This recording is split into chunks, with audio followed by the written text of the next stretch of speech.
My name is MrNosy, and today I want to introduce another Steam Early Access game to you called Nether. Now, if you know nothing about Nether, it's a first-person, open-world survival shooter that incorporates many aspects seen in many other games that have sprung up in the same genre.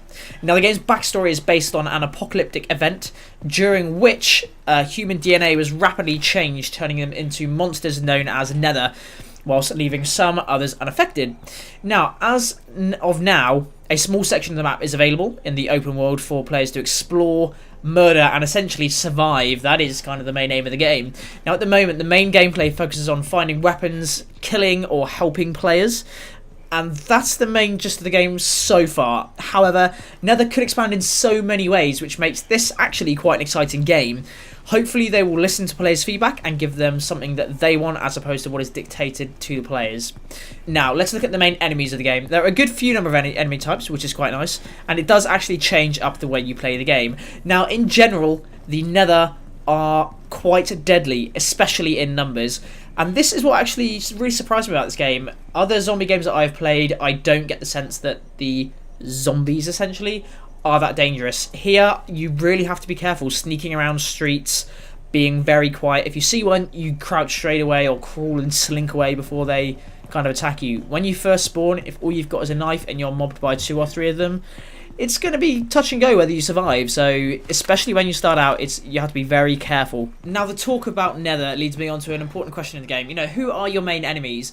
Now, don't get me wrong, the PvP nature means that obviously the players are going to be very dangerous and will be quite possibly the #1 concern for you. However, I really wouldn't count the Nether out from being very, very close to taking the top spot, because they are very dangerous.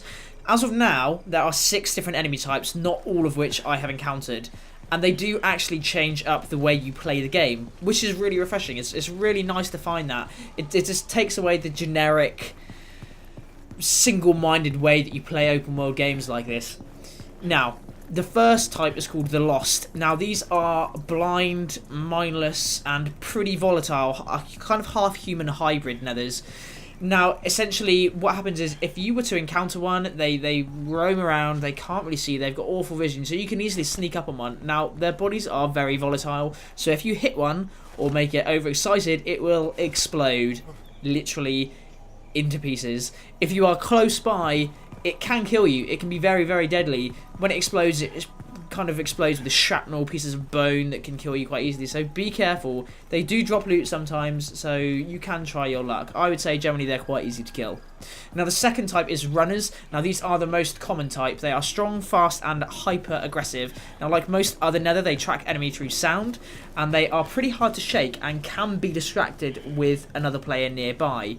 So my best bet is run, kind of take quick swipes at them while you're running away, and if you can, get them onto another player. That's my best suggestion, really. Now, the third type is the Shrieker. This is a small, very deadly, less common, generally found near crash sites or campgrounds.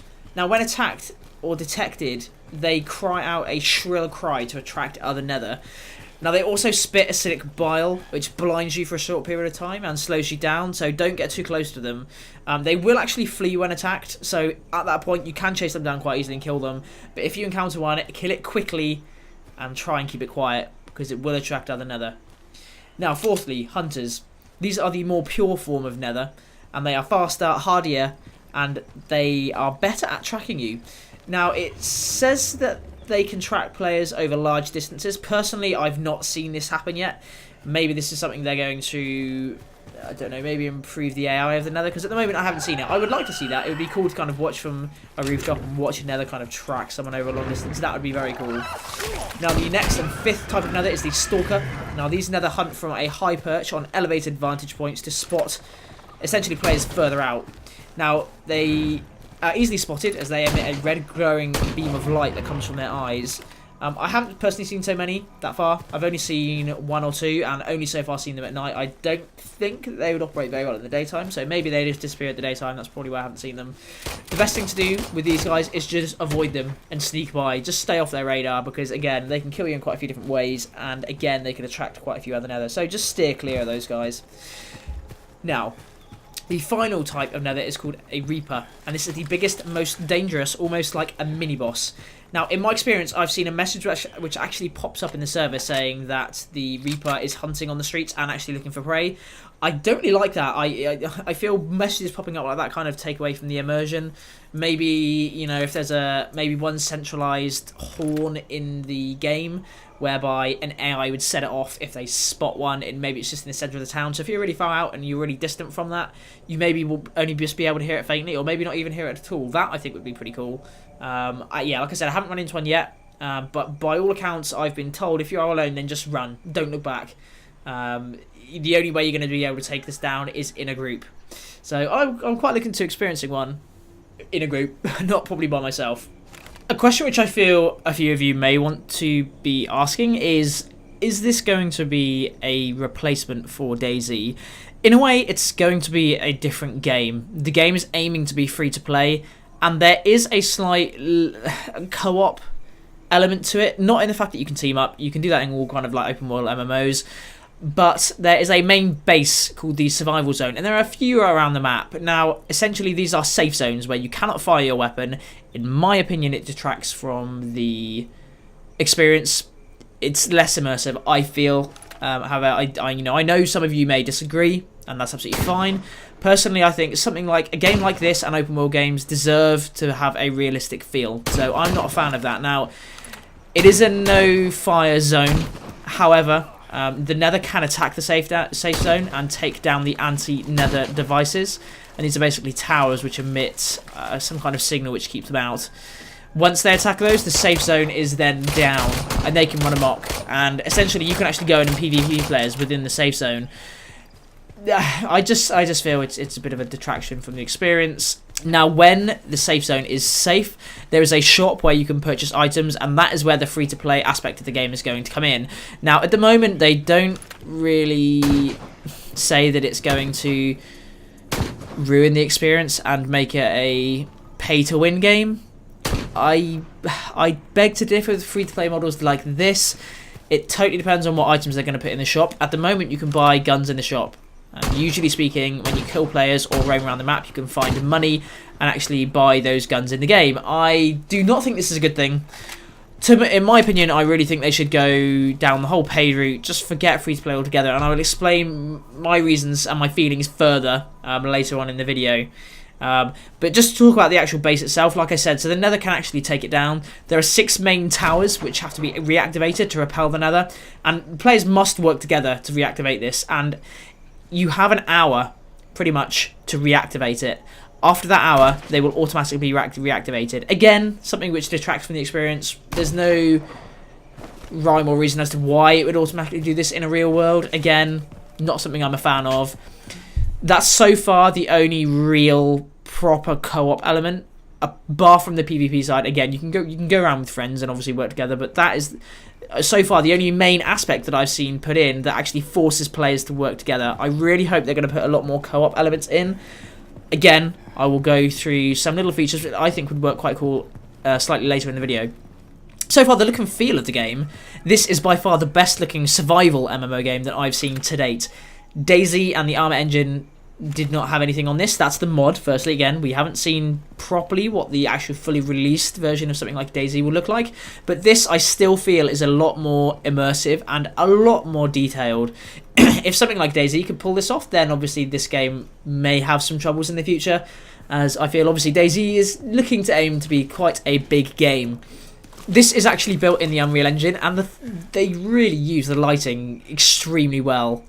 Yeah, in an open world game like this, it works so well when you creeping through the streets and you see clouds on the horizon and beams of light coming through the clouds. It just looks beautiful. You do kind of have to stop and actually look at the scenery for a second and just think how nice this game looks. Now, the city itself looks amazing. Generally, the level of detail on the buildings is very good. There are a few poor textures which do need to be sorted out, but again, this is very early in the game's development, so this is not representative of the final product necessarily. And yeah, the map is brilliant so far. It's so diverse, and so I've not actually experienced one part where I think I've seen this part before, which is a really big feat. So far, this is a small part of the map, and it still feels quite big. And I think the reason for that is the diversity. So, you know, kudos to the map developers for this. There are so many little parts to the city, and it does not feel replicated in any way. Seriously, map designer, you have done a top job. The map for me and the graphics have made this game so far. So, more features added. It's looking good for me. Now, the nice features that I've seen so far. Randomly spawning enemies is a very good route to go down. Having them spawn only in certain places, very predictable gameplay. So I do like that. Keep that up, guys, for the future. Just makes gameplay a bit more interesting. I like the weapon spawning rate at the moment. I don't want it to feel cheap in terms of the fact that you can find guns anywhere. I have found it very, very hard to actually find anything like sniper rifles. There are a few places which are predictable in terms of spawn sites for rifles, which is, you know, fair enough. But I think they could possibly vary it a bit more. I would say just tweak it down slightly. Most people, generally speaking, you run into have weapons in the game, and I think it should be made more valuable, is my personal opinion. One other nice feature that I really like are the Nether are actually really hard. It's about time that someone had the balls to make zombies or zombie-like creatures in a game difficult to kill. You really have to use your stealth, which gives a great level of tension, which again you do find in other games. Again, I have to compare it to DayZ because that's the only other game really that I have felt a huge level of tension in. And you know, the first thought when I fire my weapon is it going to attract attention from the Nether or not, and from other humans, and that's a good thing. Now, taking off from the fact that I really like the fact that you don't want to attract the attention of the Nether, a feature that I would really like to see added in, and a few more down the line, is a non-lethal element. That would make gameplay a lot more in-depth. And this, again, could tie into a crafting system. So, for example, you're wandering around the city and you find some vines. You can actually cut down those vines and make them into hand ties. Using elements of the world as weapons, so bricks and other sorts of items to knock people out as well, would go down a treat. So if you sneak up on someone, you know, you threaten them, get them to drop their weapon, tie their hands up, loot everything, leave them there, and then you could even have an element whereby there's a mechanical element whereby you have to, you know, mash a load of buttons, and how quickly you do it means that does depend on whether you break through those vines very quickly or not, because, you know, there's a degradation level to items in these types of games, so that I think would be very good. It doesn't necessarily make it so that the actual player can't break free. So little elements like that I think would be amazing. Again, if you knock people out with a brick, you can steal all their stuff. And I think that is very important, because when you spawn, you have nothing. If you spawn with nothing and you know other people have guns, it's going to be extremely hard to kind of get to that next level. So I really think that it would kind of take people's attention away from the fact that I just want a gun, I want to get to a high level. You know, there could be so many different ways that they approach this, which I'm really personally excited about, and they should really pay attention to. Now, vehicles, I wanted to touch on this. I certainly think cars would be a bit cramped in the map like this.